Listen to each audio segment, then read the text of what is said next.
오늘 우리가 함께 봉독하신 본문의 말씀은 사도 바울이 믿음의 아들 디모데에게 보낸 두 번째의 편지가 됩니다. 특별히 3장 1절의 말씀을 보면은 너는 이것을 알라 말세에 고통하는 때가 이르러 라고 하는 말씀을 통하여서 세상이 끝나게 되는 마지막 때가 되면 자연스럽게 나타나게 되는 사람들의 타락과 그로 인한 시대적인 유혹과 위험성을 경고해 주시면서 특별히 그런 때가 되면 더욱더 하나님 말씀인 성경의 교훈과 가르침을 따라서 경건의 모양이 아니라 진정한 경건의 능력을 갖추어야 할 것을 우리에게 증거해 주시고 있습니다. 무엇보다도 3장 5절 하반절의 말씀을 보면은 여러분 같이 보실까요? 같이 읽습니다. 경건의 모양은 있으나 경건의 능력은 부인하니 이 같은 자들에게서 네가 돌아서라. 이런 사람들에게서 네가 돌아서라. 아주 강력하게 말씀해 주시면서 세상이 혼탁하면 혼탁할수록 또 적어도 교회만큼이라도 그리고 성도들만큼이라도 더욱 하나님의 말씀으로 돌아가서 세상 풍조와 유혹을 피하고 진리를 올바르게 분별하게 되므로 더욱 말씀을 따라 순종하면서 살아가는 성숙한 그리스도인이 되어야 할 것을 우리에게 강력하게 말씀해 주시고 있는 줄로 믿습니다. 만유인력의 과학자인 아이작 뉴턴이라고 하는 사람은 자신의 인생에 참 고단하고 힘든 그런 순간들을 맞이할 때마다 겪을 때마다 늘 골방에 들어가서 하나님께 기도하며 새 힘을 얻고 다시 소생하게 되었노라 고백하고 있는데 이 아이작 뉴턴의 고백 중에 참 은혜로운 그런 고백이 있습니다.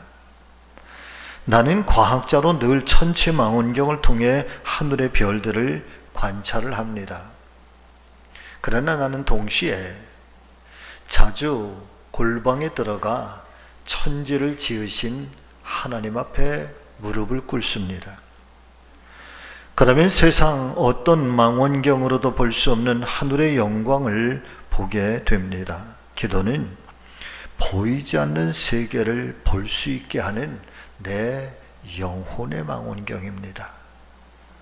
할렐루야. 보이지 않는 하나님의 나라, 하나님의 세계를 볼 수 있게 하는 내 영혼의 망원경이 곧 기도라. 그렇다면 사랑하는 우리 교회 믿음의 성도 여러분, 여러분들께서는 보이지 않는 세계를 볼 수 있게 하는 이 영혼의 망원경을 가지고 계십니까? 아니면 어렵고 힘들 때마다 올려다보면서 하늘의 영광의 빛 가운데 비추어 주시는 지혜와 희망과 용기를 얻게 하는 그런 영혼의 망원경을 활용하고는 계십니까?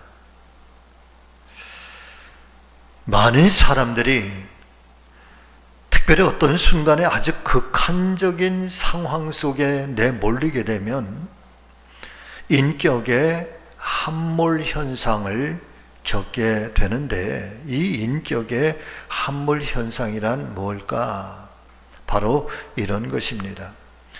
겉으로는 보이지 않지만은 깊은 땅 속에서 어떤 외부적인 프레싱이 가해지게 되면은 여러분 그 프레싱으로 말미암아서 어떤 한 공간에 텅 비어있는 공간이 생긴다는 거예요. 그런데 이 텅 비어있는 공간은 그대로 머물러 있는 것이 아니라 계속해서 주변에 더 강한 지면의 압력과 프레싱이 가해지게 되면서 결국은 어느 한순간에 뻥 뚫린 그 공간은 무너지게 되는데 함몰 현상이 일어나게 되는데 함몰하게 될 때 그 집안만 무너지는 것이 아니라는 거죠. 그 집안 위에 어떤 건물이 있든지 어떤 공원이 있든지 뭐 어떤 것이 있든지 그 집안 위에 있는 모든 것들까지 다 한꺼번에 그렇게 함몰되게 되는 것처럼, 그런데 이런 자연의 함몰 현상은 자연 속에서 또 인간이 만들어 놓은 어떤 사회 속에서만 일어나는 것이 아니라 한 사람의 인격 속에서도 이 함몰 현상은 일어나게 된다. 비어버린 텅 빈 공간, 사실은 이것을 신학적으로 말씀을 드리면 우리의 창조자 되시고 우리의 영혼의 본질이 되신 하나님이 떠나버린, 하나님이 없는 공간을 말한단 말이에요.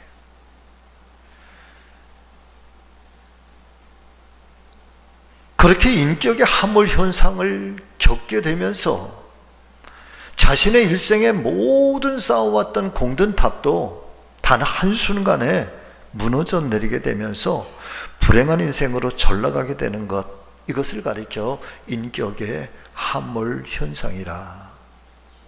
그래서 어떤 상황, 어떤 일들 앞에서도 사람은, 아니 한 걸음 더 나아가서 그리스도인들은 내 안에 이와 같은 인격의 함몰 현상이 일어나지 않도록 정말 깨어 있어야 되는데, 그래서 이 인격, 성도들의 인격, 하나님께서 창조하신 사람의 인격에는 두 가지의 세계가 있다고 말을 해주고 있는데, 첫 번째는 외면 세계입니다. 그리고 또 다른 세계는 내면의 세계입니다. 그래서 이 외면의 세계와 내면의 세계가 서로 조화를 통해서 상호 보완하며 온전한 인격을 형성할 때, 여러분 그것이 바로 하나님께서 창조하신 우리들의 본래의 모습이란 말이에요. 그런데 중요한 것은 우리 안에 간직된 이 내면의 세계가 육신의 눈으로 볼 수 있는 것이 아니어서 사실상 그 사람의 인생을 좌우하는 메인 프레스 센터와 같은 것이 바로 내면 세계여서 실제적으로 그 사람의 모든 인생을 통제하며 조정하며 살아가게 하는 힘은 바로 내면 세계의 힘과 능력이라고 말해주고 있습니다. 그래서 제임스 웰런이라고 하는 영성가는 굉장히 중요한 말을 우리에게 전해주고 있는데, 여러분 같이 아시죠? 사람의 마음은 정원과 같다.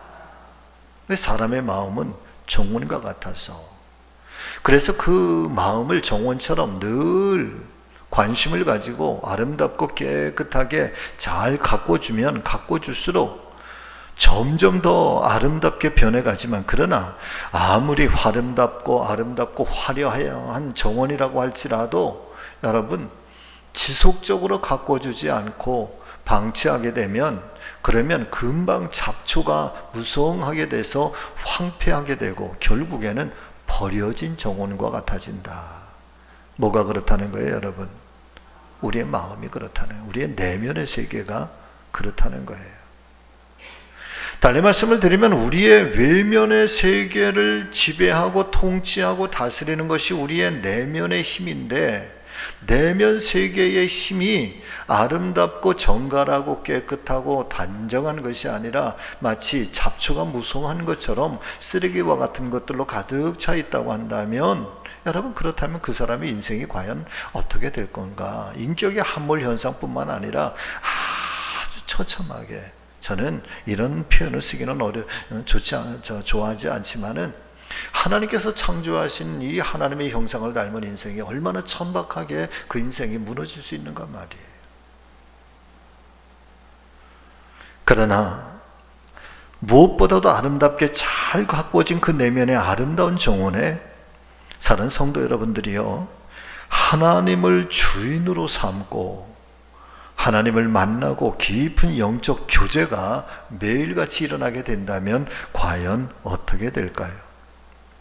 아마 세상에서 가장 아름다운 천국과 같은 그 정원이 펼쳐지게 되지 않겠습니까?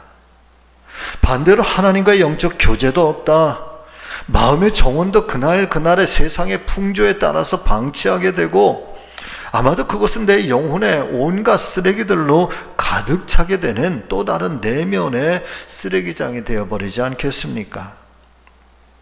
그런데 오늘날 너무나도 많은 사람들이 겉으로는 말짱한 것 같은데 그러나 그 내면 세계가 텅 비어있는 인격의 함몰 현상을 겪고 또 이에 더해서 마음의 정원조차도 황폐하게 되어서 마치 스스로를 버려진 정원처럼 살아가는 사람들이 너무나도 많다는 것입니다.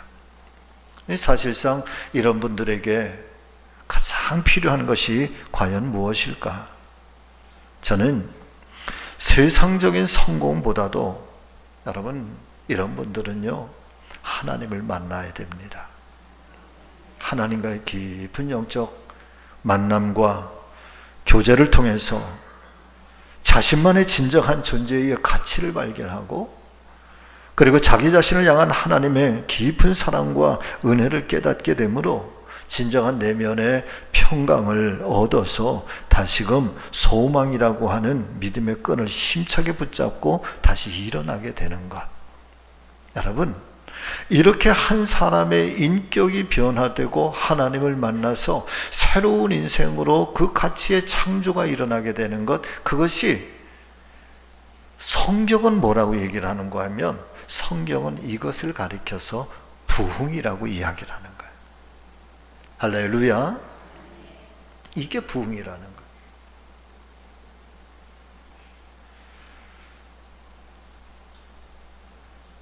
사랑하는 성지가족 여러분, 오늘 아침에도 이종이 간절하게 소망하면서 축복하는 것은 다시 한번 오늘 말씀을 통해서 저와 여러분들에게도 경건의 모양만 있는 것이 아니라 진정한 경건의 능력이 회복되어 저와 여러분들의 심령에 하나님으로 말미암은 성령의 은혜로 말미암은 참된 부흥의 역사가 일어나기를 바라고 나 개인의 부흥이 가정의 부흥으로 또 우리 교회의 부흥으로 그리고 이 땅에 하나님 나라를 세워가는 진정한 하나님 나라의 부흥이 번져갈 수 있는 그런 시간 될 수 있기를 예수님의 이름으로 축원을 드립니다.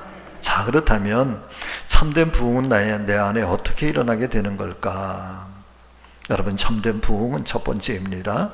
같이 하십니다. 내 안에 말씀의 영적 권위가 회복되어야 합니다. 아멘. 그리고 경건의 능력이 살아나야 됩니다. 내 안에 하나님의 말씀의 이 영적인 권위가, 말씀에 대한 영적 권위가 여러분 살아나야 돼. 하나님 말씀은 단순한 역사책이 아닌 거죠. 하나님 말씀은 단순한 한 개인의 인생사가 아닌 것입니다. 하나님의 말씀은 어떤 지적인 가르침을 주려고 편찬되고 만들어진 책이 인위적인 책이 아니라는 거예요. 자, 디모데전서 3장 16절과 17절의 말씀 여러분 같이 상고하십니다. 읽습니다. 모든 성경은 하나님의 감동으로 된 것으로 교훈과 책망과 바르게 함과 의로 교육하기에 유익하니 이는 하나님의 사람으로 온전하게 하며 모든 선한 일을 행할 능력을 어떻게 하려 합니다? 갖추게 하려 합니다. 뭐가? 성경이, 하나님의 말씀이. 그러니까 단순하게 이 하나님 말씀이 성경의 이야기는, 하나님의 말씀은 오늘도 우리에게 선포되는 이 복음이라고 하는 것은 단순하게 우리가 한 역사를 배우고 이 역사 속에 있는 교훈을 알기 위한 것이 아니라는 거예요.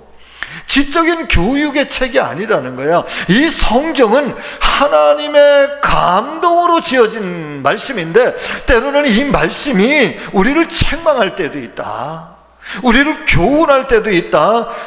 때로는 우리를 의롭게 하기에 교육하는 그런 거룩한 말씀이기도 한다. 그런데 그것으로 끝나는 것이 아니라 여러분 한 걸음 더 나아가서 이 말씀은 우리로 하여금 하나님의 사람으로 온전하게 한다는 거예요. 그리고 모든 선한 일을 행할 능력을 갖게 한다는 거죠. 어쩌면 저와 여러분들이 가장 먼저 찾아야 하고 돌아가야 할, 정말 우리 안에 참된 부흥의 그런 역사가 일어나길 소원하고 열망한다면, 그래서 우리가 돌아가야 하고 우리가 가장 먼저 찾아야 할 하나님의 은혜의 품이 있다고 한다면, 사랑하는 성도 여러분들이요, 그것은 바로 말씀의 품이라는 사실을 깨닫게 되시기를 간절히 소망합니다. 자, 로마서 1장 17절을 여러분 말씀을 보실까요? 복음에는 뭐가 나타났다? 여러분, 복음에는 하나님의 의가 나타나요. 복음을 통해서 하나님은 당신의 의를 우리에게 계시하시는 거죠. 그래서 그 복음이 우리에게 전해질 때 우리에게 믿음이 생기는데, 이 믿음은 작은 믿음으로부터 점점점 더 큰 믿음으로 우리를 이끌어 갑니다. 그래서 말씀하시는데, 오직 의인은 믿음으로 살아야 한다는 거예요. 할렐루야. 자, 그리고 이어지는 10장 17절의 말씀을 보면은, 그런데 그 믿음은 어디에서 나는 거냐? 들음에서 난대. 그리고 들음은 곧 예수 그리스도의 말씀으로 말미암았다, 우리에게 들려주시고 있습니다. 하나님 말씀에 대한 이 영적 권위에 대해서 여러분, 우리가 깊이 상고하고 하나님 말씀을 정말 사모하시는 우리 사랑하는 성지가족들이 다 되시기를 예수님의 이름으로 축복합니다. 특별히 믿음이 어디에서 생겨나는고? 듣는 데서 생겨난대요. 저는 가끔가다 그런 질문을 던져봤어요. 주님, 왜 믿음이 기적을 보고 기적을 체험하면 더 쉽게 믿음이 생겨나지 않을까요? 그렇잖아요, 여러분. 죽은 자가 내 눈앞에서 살아나고 예수의 이름으로 선포될 때 병마가 막 낫고 그러면, 하나님 살아계시는구나, 정말 내가 하나님 순종하면서 잘 살아야 되겠구나, 하나님 믿어야 되겠구나. 여러분, 우리 안에 그냥 막 불같은 믿음이 생겨나지 않겠습니까? 그것을 목격하고, 아니 그것을 내가 직접 체험하면 더하겠죠. 왜? 그런데 성경은 그렇게 기적을 체험하고 기적을 볼 때에 믿음이 생겨난다라고 하지 않고, 믿음은 어디에서? 복음을 들어야 생겨난다는. 여러분, 놀랍잖아요. 개인적인 간증입니다만, 저는요,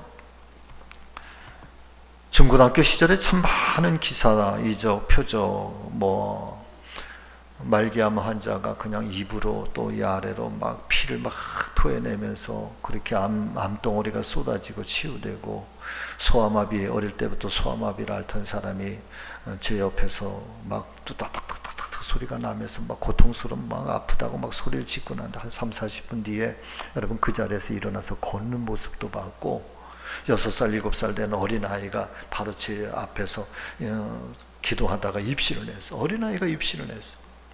그래서 지금 자기의 입으로 예수님과 지금 막 천국을 막 구경하고 지옥을 구경하면서 막 무섭다고 그러고, 예수님이 여기가 도대체 어디에, 저 사람들은 왜 그래요? 그랬던 것들을 한 2시간 동안 그런 것들 막 제 눈앞에서 막 목격하고, 또 제 스스로도 어떤 특별한 은사들을 경험하고 체험하고,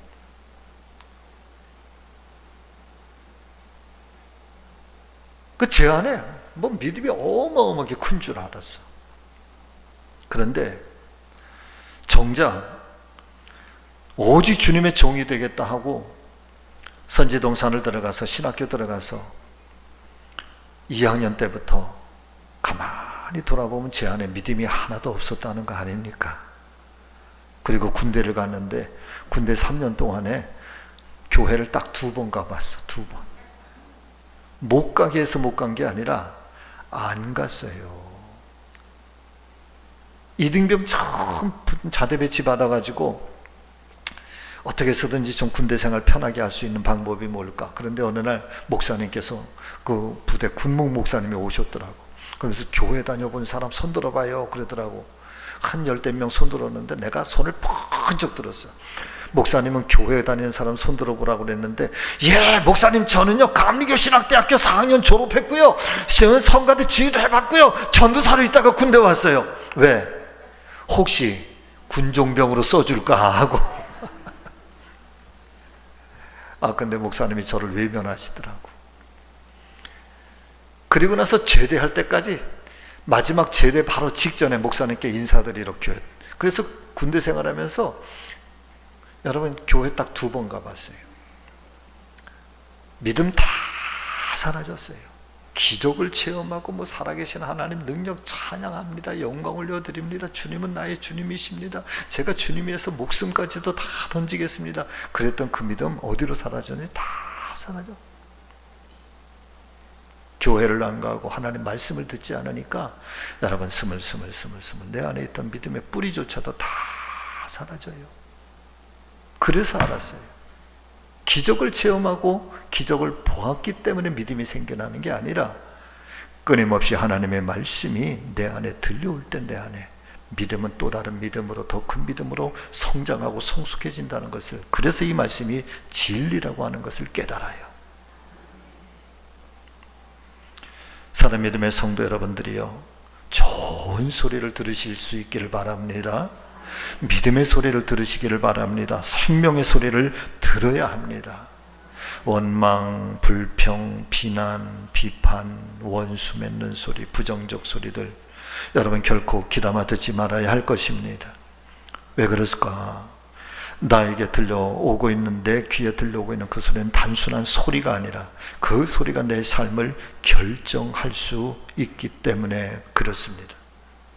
그래서 잠언서 4장 23절에 성경은 이렇게 말씀해 주시는데, 같이 읽습니다. 뭐를 지킬 만한 것보다 더욱더 내 마음을 지키라. 생명의 근원이 이에서 남이니라. 할렐루야. 내 안에 말씀에 대한 영적 권위가 회복이 돼요. 하나님 말씀을 사모할 때, 그리고 그 말씀이 내 안에서 살아서 움직일 때, 여러분 우리 안에 영적 부흥이 일어나요. 교회도 그래요.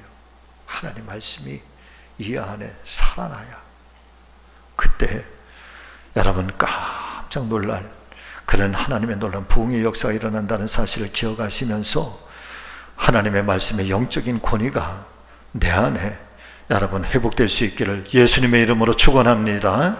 자, 2번째, 내 안에 참된 부흥은 어떻게 일어나게 되는가? 여러분 같이 하십니다. 교회와 성도들이 영적인 품위를 지킬 때, 아멘. 여러분 우리 안에 부흥은요, 교회가 교회로서의 영적 품위를 지킬 때 일어나요. 성도들이 성도로서의 영적인 품위를 지킬 때 부흥은 일어나게 돼 있어요. 자, 3장 2절부터 5절의 말씀을 아주 좀 각별하게 이 말씀을 여러분 한번 살펴보시길 바랍니다. 같이 읽습니다. 사람들이 자기를 사랑하며 돈을 사랑하며 자랑하며 교만하며 비방하며 부모를 거역하며 감사하지 아니하며 거룩하지 아니하며 배신하며 조급하며 자만하며 쾌락을 사랑하기를 하나님 사랑하는 것보다도 하며 경건에 뭐가 있다? 경건의 모양은 있다. 자, 이 앞에 자기를 사랑하고 돈을 사랑하고 자랑하고 교만하고 비방하고 부모 거역하고 감사하지 않고 거룩하지 않고 배신하고 조급하고 자만하고 쾌락을 사랑하는 것, 하나님 사랑하는 것보다 더해. 그런데 이런 사람들이 어떤 사람인고 하면, 오늘 성경은, 오늘 이 말씀은 우리에게 뭐라고 말씀하시는가 하면, 이 사람들에게 경건의 모양은 있는 사람들이라는 거예요. 우리가 어떻게 이 말씀을 대하면, 이건 교회하고는 상관없는 사람들이구나, 나하고는 상관이 없는 사람이구나, 이 사람은 세상 사람이구나, 타락한 사람이구나, 방종한 사람이구나, 죄 가운데 빠져있는 사람이구나, 믿음이라고는 하나도 없는 사람이로구나. 여러분, 우리는 이 말씀을 그렇게 대할 수 있는데, 그런데 말씀 속에서 들려주시는 바울의 이야기를 가만히 상고해보고 살펴보니까 이 사람들은 어떤 사람이냐? 경건의 모양이 있는 사람들이라는 거야. 바꿔서 말씀을 드리면, 믿지 않는 세상 사람들을 향해서 주시는 말씀이 아니라 바로 믿는다고 하는 교회와 성도들을 향해서 들려주시고 있는 말씀인 것을 깨닫게 됩니다. 한마디로 말씀을 드리면 하나님을 믿는 성도들이기는 하지만은 전혀 하나님을 믿는 성도들로서의 영적인 품위, 영적인 향기, 품위도 없고 향기도 없대. 그러니까 뭐라고 말씀하십니까? 경건의 모양은 있으나 경건의 능력은 부인하니 같이 하십니다. 이 같은 자들에게서 내가 돌아서라 말이야. 아멘.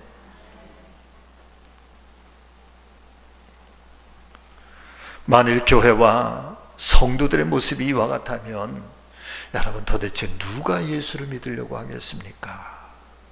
누가 교회를 가려고 하겠습니까?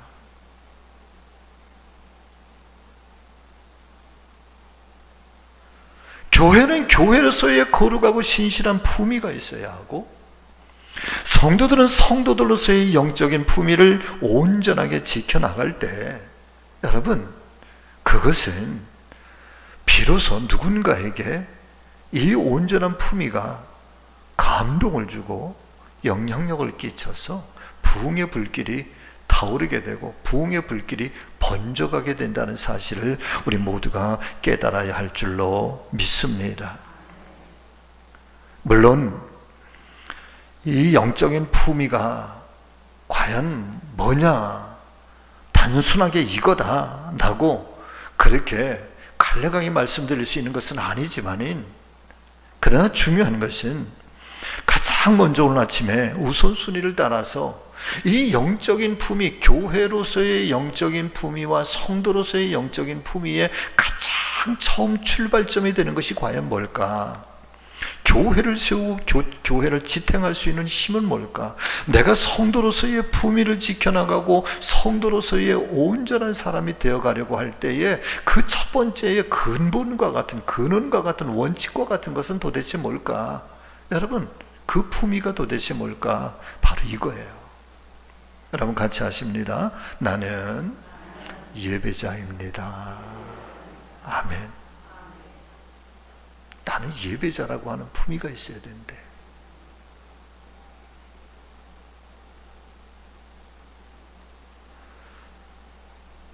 어떤 면에서 사실 나는 예배자, 교회는 예배입니다 라고 하는 것은, 이것은 교회의 정의를 말하는 전부일 수도 있어요. 내가 하나님의 사람입니다, 나는 성도입니다 라고 하는 나의 정체성에 대한 내 신앙의 품위에 대해서 모든 것이라고 할 수 있는 것이 그 한마디의 고백이 나는 진실한 예배자입니다 라고 하는 고백이고 간증이어야 된다는 거야, 이게. 자, 사랑하는 여러분, 저를 따라서 한번 해보세요. 손을 여기다가 가슴에 한번 대보세요. 질문을 한번 던져봅니다. 나는 어떤 사람입니까? 여러분, 나는 어떤 사람일까요? 나는 하나님의 사람입니다. 나는 예수의 사람입니다. 나는 성도입니다. 나는 이렇게 고백을 해.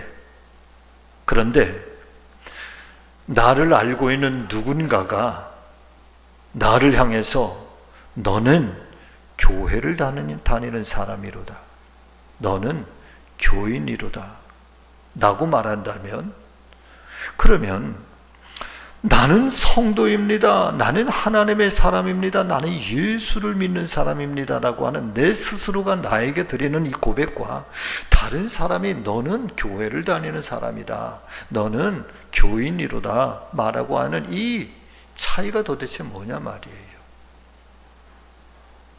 얼마든지 우리는 스스로가 나를 향해서 나는 성도야, 나는 하나님의 사람이다, 그렇게 내 스스로를 그렇게 위할 수도 있고, 그리고 나 스스로를 그렇게 강하게 또 자랑스럽게 얘기할 수도 있지만, 그런데 정말 중요한 것은 누군가가 나를 향해서 성도라고 하는 말 대신에 너는 진정한 그리스도인이구나 라고 하는 말 대신에 너는 교회를 다니는 사람이다, 너는 교인이로구나 라고 얘기를 한다면, 그렇다면 이 내 스스로와 다른 사람의 이 이야기 속에 이 간격, 이 갭은 그러면 무엇으로 어떻게 줄이고 어떻게 그 사람에게 나를 어필할 수 있는가? 그 기준이 뭘까? 보여줄 수 있는 것은 뭘까? 나타낼 수 있는 것은 뭘까?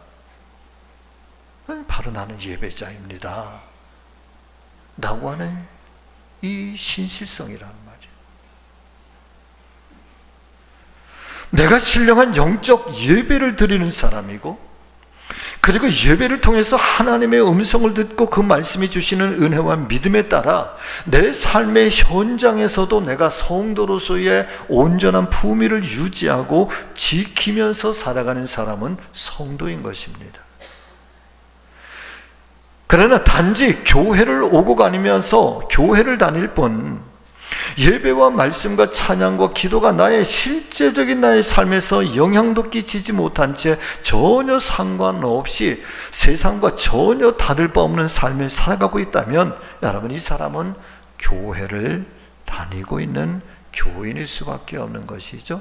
그러니까 사도 바울은 오늘 디모데 2절부터 5절에 있는 말씀을 통해서 사람들이 이렇다, 교회 안에 있는 사람들이 자만하고 자기만 사랑하고 교만하고 또 뭐 비방하고 부모를 거역하고 감사하지도 않고 거룩하지도 않고 배신하고 조급하고 자만하고 쾌락을 사랑하고 하나님 사랑하는 것부터 더하, 그러면서 교회를 다니고 있는 경건의 모양은 가지고 있대. 그런데 진정한 경건의 능력, 아까 말씀을 드렸던 것처럼 다시 한번 소생하고 다시 한번 내가 하나님의 거룩한 믿음의 품위를 지켜나가고 하나님의 영적 말씀 앞에 순종하면서 살아가려고 하는 그런 자기 변화와 자기 회개가 없는,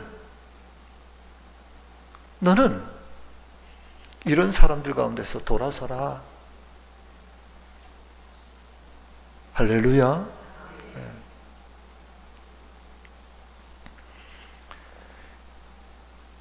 그렇게 믿는 성도들의 가장 중요한 이 신앙적 요소가 바로 예배자로서의 몸과 마음인데, 그렇게 예배를 드린다는 것은 곧 하나님과의 영적 관계가 형성되어 있는 것이고, 예배를 통해서 살아계신 하나님, 곧 전능하신 하나님을 만나고 하나님의 임재를 경험하고, 그리고 그 예배를 통해서 내 삶의 현장으로 이어가게 되는 것. 그래서 신앙생활을 하면서 다른 부분들은 조금 소홀히 할 수 있다 할지라도 여러분 결코 소홀하게 여길 수 없고 또 소홀히 여겨서도 안 되는 것이, 같이 하십니다. 나는 예배자입니다. 다 같이 아멘. 그런 거죠. 예배는 신실해야 돼.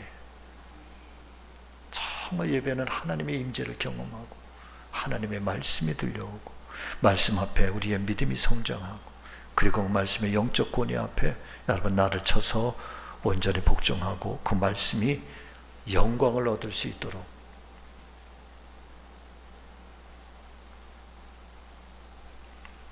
사도 바울은 믿음의 본분에 대해서 로마서 12장 1절과 2절의 말씀을 보니까 이렇게 우리에게 전해주시고 있습니다.